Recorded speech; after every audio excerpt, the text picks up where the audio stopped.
जिस डाटा का मीन हमने कैलकुलेट करना हो, अगर वह बहुत बड़ा हो तो उसको कैलकुलेशन सिंप्लीफाई करने के लिए हम एक और भी शॉर्टकट मेथड यूज करते हैं। पहले हम क्या करेंगे कि अज्यूम्ड मीन तो लेंगे ही, जैसे हमने पहले शॉर्टकट मेथड में सीखा था। तो जैसे इस डाटा में अज्यूम्ड मीन हमने लिया है 85,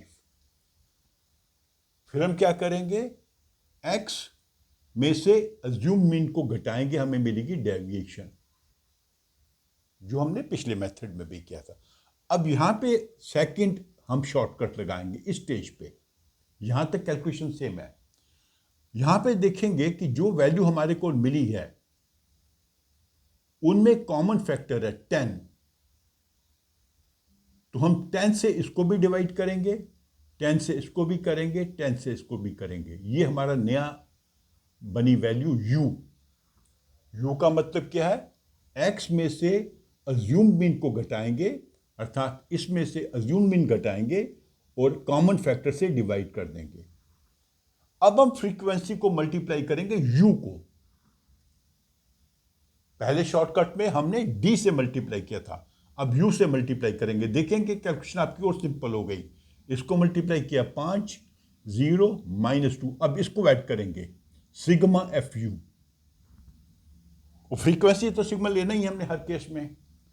तो अब हमारा फॉर्मूला क्या बनता है, अज्यूम मीन, उसको हम एक फैक्टर से, उसमें एक फैक्टर ऐड करेंगे। वो क्या फैक्टर है, sigma F you divided by sigma F into H, जो हमारा कॉमन फैक्टर था।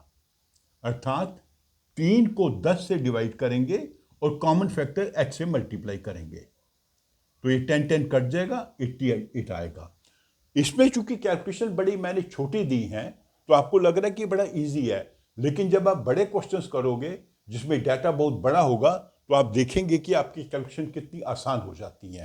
तो सेकंड मेथड का हमने स्टेप यहां तक फॉलो करना है। फिर कॉमन फैक्टर देखना है। जनरली कॉमन फैक्टर क्या होगा, जो इसका क्लास इंटरवल है।